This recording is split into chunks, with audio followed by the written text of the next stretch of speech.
Hazlo por ti y por todos. Es un consejo de Aguas Magallanes. Por ti, por nuestra ciudad.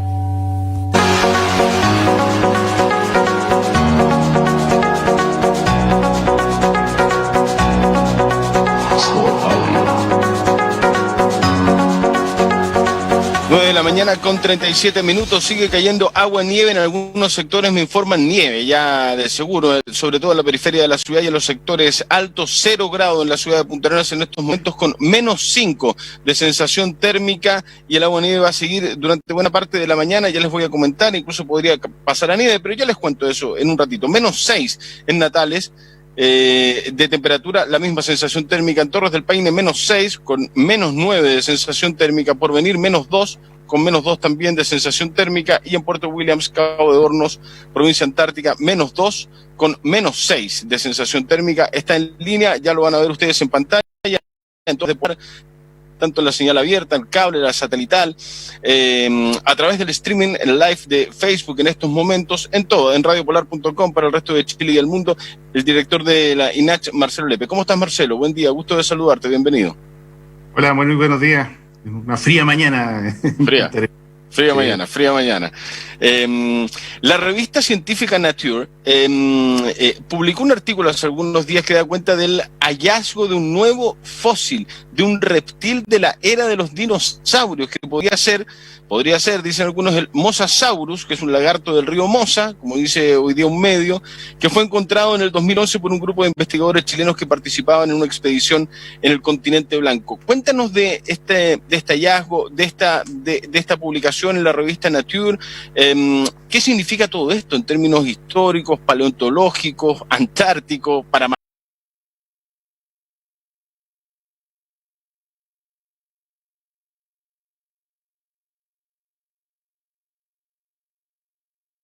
Magallanes, etcétera, ¿no? Porque esta cuestión debe tener muchas aristas, Marcelo.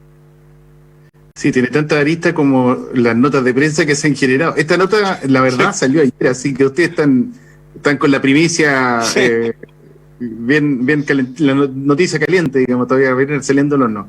Efectivamente, ayer se publicó, estaba con embargo, nosotros sabíamos ya hace varios meses, una publicación que se genera por un equipo de trabajo de un proyecto que está dentro del Programa Nacional de Ciencia Antártica, el programa que ampara todos los proyectos que Chile hace en la Antártica y que es la razón fundamental de existencia del INACH.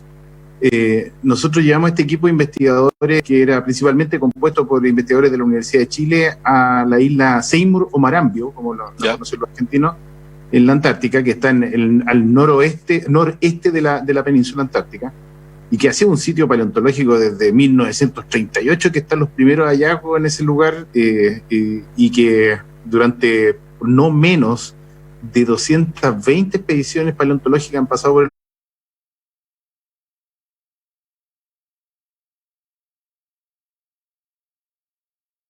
lugar, así que no es tampoco un lugar que no se haya explorado, pero sin embargo es tan vasto, es una isla muy misteriosa. Yo tuve la oportunidad de estar allá en el año 2008.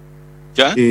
Fui invitado por el Programa Antártico Argentino, estuve acampando un mes con ellos y cantando tango todas las noches. Pero uno se da cuenta, tiene varias singularidades. En primer lugar, todas las rocas de la isla son sedimentarias, o sea, son rocas que pueden contener potencialmente fósiles. La roca volcánica es mucho más difícil. En segundo lugar, el tipo de preservación. Están los fósiles preservados en 3 dimensiones, que es otra cosa rara.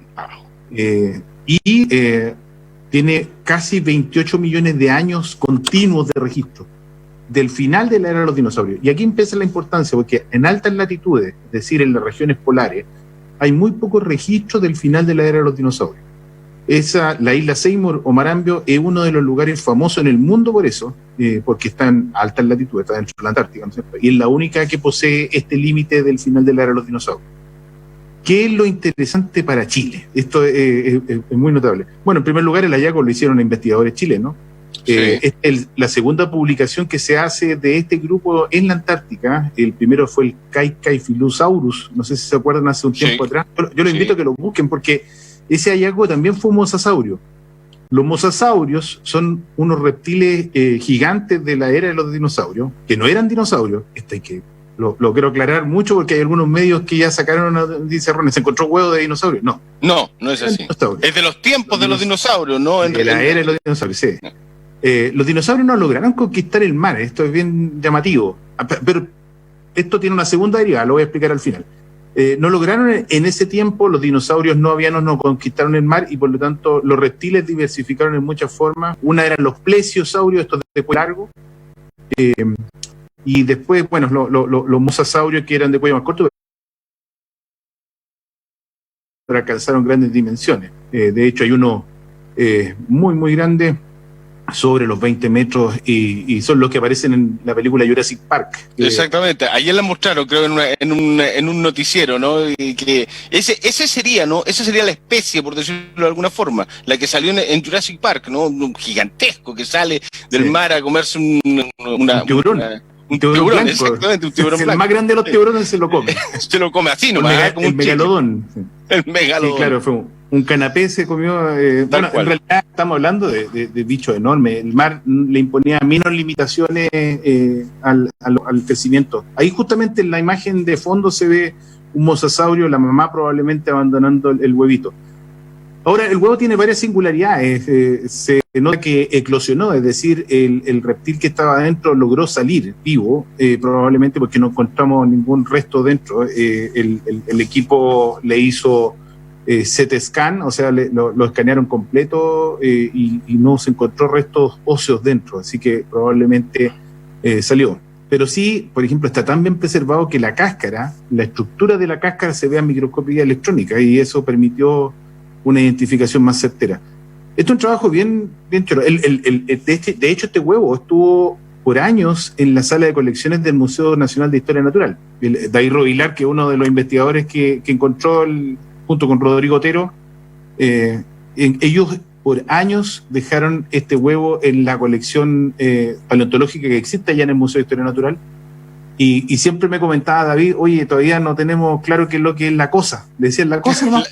Sí, hoy día escuché una entrevista a una científica norteamericana, ¿no? Cuando la llaman y ella también dice, porque ella dice, esto es un huevo, ¿no? La cosa que le decían, esto es un huevo. La Julia Clark. Julia Clark, justamente. Sí, bueno, Julia está trabajando con nosotros en el proyecto Cerro Guido.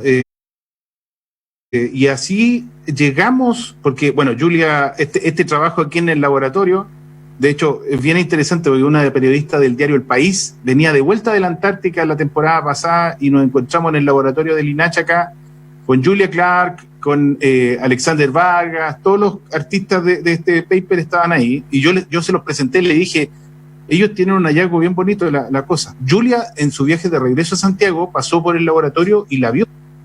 Y bueno, y fue la primera persona que se acercó un poco más a qué significaba esta bolsa, digamos, o esta pelota desinflada. La cosa, pero le llamaron la cosa por mucho tiempo. Sí, bueno, yo creo que va a quedar en la prensa ya como la cosa. Como la cosa, sí. Y se dio cuenta que era un huevo, finalmente. Un huevo que tiene nada más y nada menos que 60 millones. 60 millones de años. 68 millones de años. 68 millones de años. Sí, un poquito más, ¿no? 8 millones más. Decir, claro, los auditores que tengan entre 60 y 68 me decir que no hay diferencia, así que... Claro, exactamente. Otra cosa que es bien interesante, bueno, lo lindo de lo que estamos viviendo en estos días y que, bueno, lamentablemente tocó vivir en pandemia, pero eso también da una oportunidad. Yo quiero ver la oportunidad, el vaso medio lleno, y la oportunidad es que se están generando muchas instancias para que la gente conozca más de estos hallazgos científicos. Es probable que durante los próximos días vamos a tener varias charlas de los principales investigadores asociados a ese proyecto y la oportunidad de escucharlos de primera fuente y hacerles preguntas es algo que no es habitual. Eso creo que hay que saludarlo. Yo ayer tuve una charla justo con el Centro Ideal. Teníamos 250 personas en línea cuando terminó la charla y no nos alcanzó el tiempo para contestar preguntas. Esa avidez por información que supera la realidad que estamos viviendo a diario y que copa probablemente el 90% de las noticias, que es obviamente la pandemia, nos ayuda a volver a imaginar el mundo de colores que a lo mejor perdimos, igual que la enfermedad del coronavirus que te hace perder los sabores. aquí estamos a lo mejor perdiendo la sensibilidad de que hay muchas cosas que pueden volver a darle unos matices de color a la vida. Y bueno, también esto se suma a Magallanodón. Magallanodón fue la semana pasada, son el mismo proyecto, el mismo grupo de investigación. Yo estuve más vinculado a este hallazgo porque obviamente el área que he trabajado los últimos 10 años, el Cerro Guido, hace un mes y medio atrás fue La Tortuga. Hemos estado dando nuevos artistas, digamos, al elenco.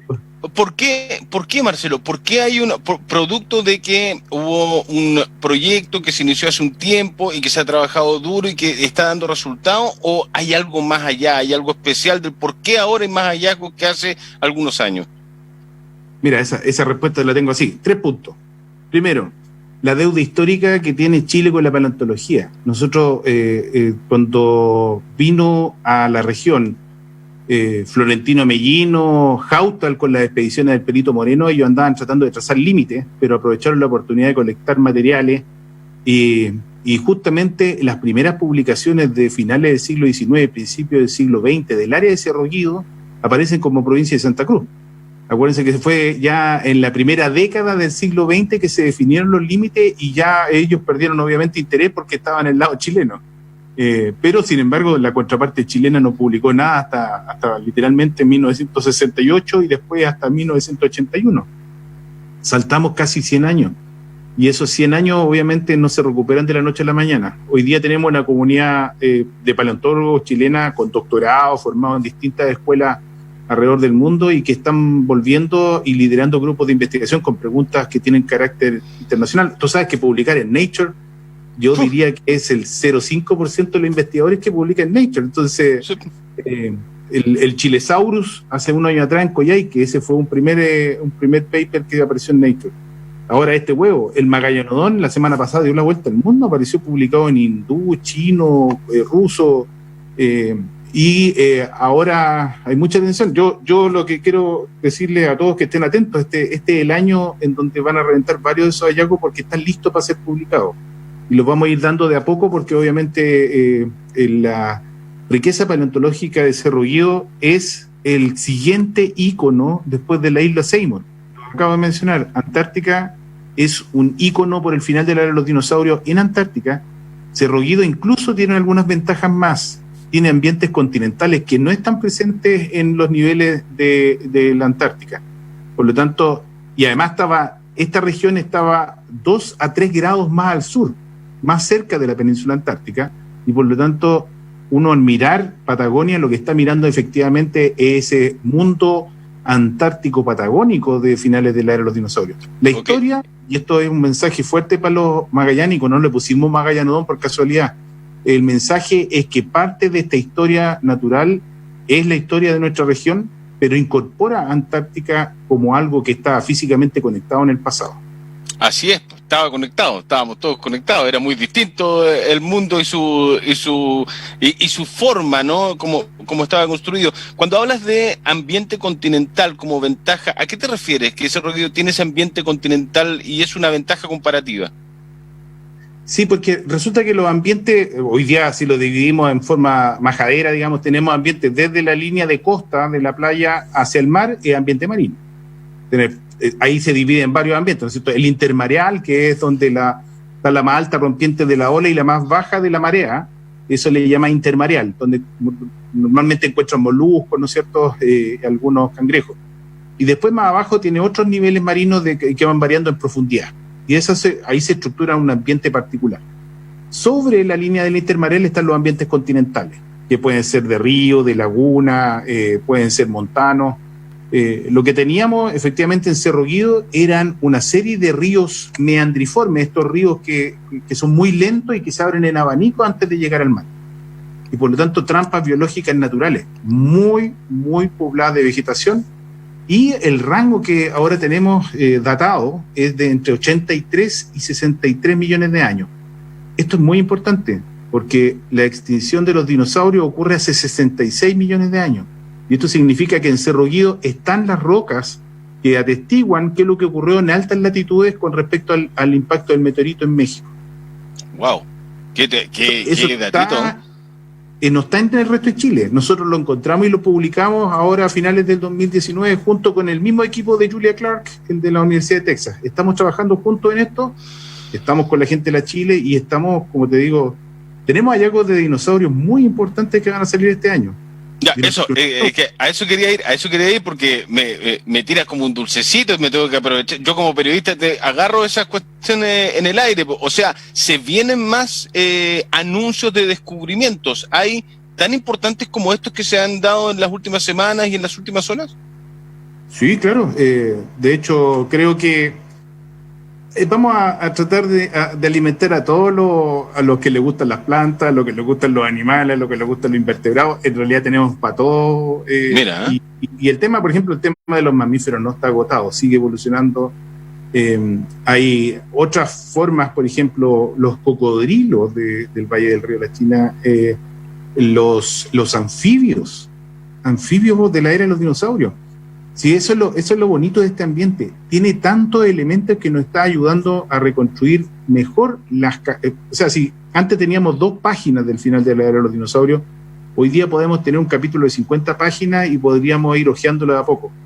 Testimonio de eso es lo que sacamos hace un año atrás, la guía Patagonia Fósil, que ya tiene 3 años, que vamos a tener que actualizarla porque obviamente lo que hicimos hace 3 años atrás hoy día tiene un montón de cosas nuevas y que pueden ser potencialmente útiles para el turismo. Estamos imaginando de qué manera vamos a también comprometernos con la cruzada de tratar de generar nuevos caminos para el turismo. Si entendemos que la situación que está ocurriendo hoy día es tan compleja que obviamente tenemos que tratar de apoyarnos entre todos. Así que el INACH ahora en julio va a hacer una capacitación gratuita en Patagonia Fósil para guías de turismo y que puedan certificarse.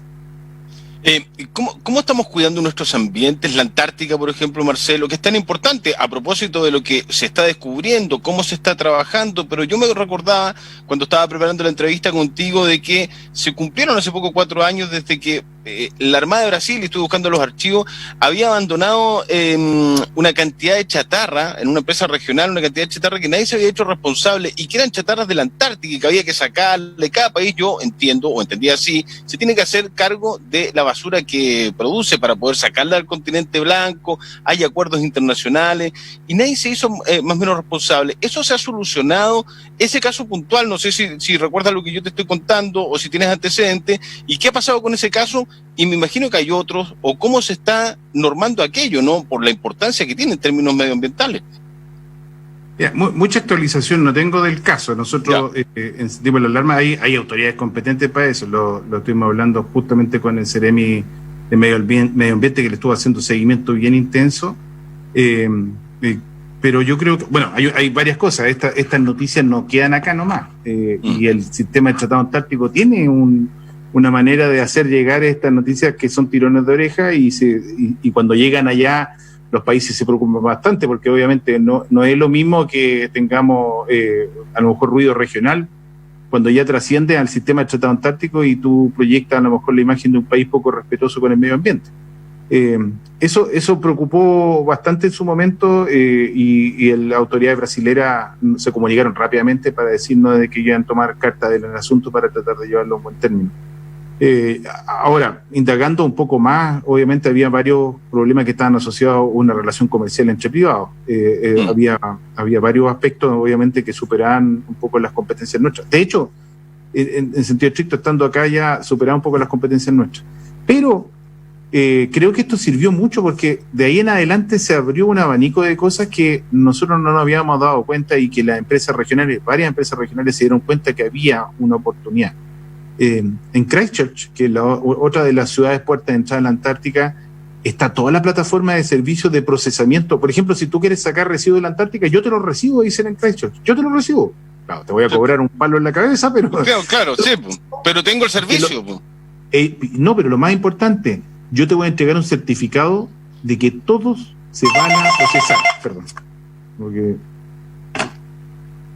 poner el no molestar, se me olvida ese. Entonces, si tú tienes ese certificado, los programas antárticos nacionales lo exhiben como que ellos procesaron su muestra y no tienen que llevársela de vuelta a su país de origen. De hecho, hoy día existen sistemas de procesamiento y ya se instalaron en la región por lo menos 2 o 3 empresas que están haciendo el procesamiento total. Y eso es bien interesante porque no habían visto esa oportunidad de negocio. Es una oportunidad de negocio y que además colabora en mantener esta imagen de la pristinidad antártica, tiene que salvaguardarse en todas las dimensiones. Ahora, estamos, el año pasado, ¿te recuerdas tú? Bueno, el tema de que cuando se cambió la COP a España, nosotros tuvimos la oportunidad de ir y me tocó participar en una mesa de diagnóstico de lo que está ocurriendo en la Antártica. Y esta es una de las aristas, pero yo diría que es un problema que tiene por lo menos 80 otras variables. De hecho, se definió una hoja de ruta con 83 variables preocupantes sobre Antártica y que tienen escala humana, es decir, en el plazo de una vida, en el plazo de la vida de una persona, porque hay mucha gente que dice, no, estos son cambios en miles de años. La verdad es que no, están ocurriendo en escala humana, y yo, por ejemplo, que ya llevo 15 años, bueno, ya un poquito más, yendo a la Antártica, he podido ver cambios en algunos lugares icónicos, como han retrocedido los glaciares en algunos lugares más de 80 metros, y ese frente glaciar se nota, es algo notable, tú lo registraste en foto, y cuando vuelvas a tomar la misma foto, te vas a dar cuenta de que efectivamente no está incólume frente a lo que está ocurriendo en el mundo. Y el último dato con respecto a esto, en la COP llegamos al consenso de que efectivamente son las regiones polares las más sensibles al cambio climático. Son las que más delta de temperatura han tenido en los últimos 75 años. Y eso está refrendado por mucha información científica. Sí. Yo lo discutía porque el otro día tuvimos algún intercambio de opiniones en redes sociales respecto a algunos de estos irresponsables que en la noche tienen tomados los programas de televisión abierta y frecuentemente hablan de conspiraciones y de evidencias poco claras o que hay una conspiración entre los científicos. Si les dijera cómo viven muchos científicos abocados a sus preguntas científicas en una pobreza, digamos, de recursos, muchos de ellos anacoretas de la ciencia, sí, produciendo datos tan importantes como pueden ser el detectar de que finalmente esta década puede haber sido la más caliente de la historia, la más caliente de la historia, que pasamos hace 7, 8 años atrás la barrera de las 400 partes por millón de CO2 por primera vez en la historia como seres humanos. O sea, ningún abuelo nuestro vivió un mundo como el que vamos a vivir ahora. Entonces, eso son señales demasiado potentes y que van más allá de que quién tiene la responsabilidad. Ese es un tema que se puede abordar y discutir mucho. Pero el mundo que vamos a vivir de a partir de ahora es un mundo que nunca vivimos como seres humanos antes. Magallánicos, no magallánicos, los natalinos, todos vivimos un mundo y estamos cerca del polo y es el lugar que más cambia. Por lo tanto, deberíamos estar atentos a todo esto. Es parte de nuestro mundo cambiante. Qué interesante, como concuerdo contigo, Marcelo. Nosotros estamos armando y nos vamos a contactar contigo un espacio que sería muy bueno, un espacio científico donde participes tú, ojalá que sea semanal, que sea periódico o que participe gente del INACH que tú podrías ver, pero queremos colocar la ciencia como algo que la gente, bajarla. Mira, en un ratito tenemos un espacio de filosofía en este programa, bajar la filosofía a la gente. Pasa lo mismo con la ciencia, es absolutamente fundamental para que además la población empiece a comprender y interpretar cuestiones que son tan trascendentes y que están pasando acá, a la vuelta de la esquina, que las vamos a vivir o las estamos viviendo y no nos estamos dando cuenta. Marcelo Lepe, director de INACH, te envío un abrazo, Marcelo. Muchas gracias por conversar con nosotros y contarle a la gente estas maravillosas noticias que está arrojando la ciencia acá, en el sur del sur, en Magallanes. Muchas gracias, Marcelo. Muchas gracias, un abrazo a todos. Que esté muy bien. Chao. Un gusto. Pausa, ya venimos y nos metemos. ¿De qué sirve la filosofía? Filosofía gratis en unos minutos, acá en el BDR, en el Buenos Días Región, por todas las plataformas de Polar. Venimos.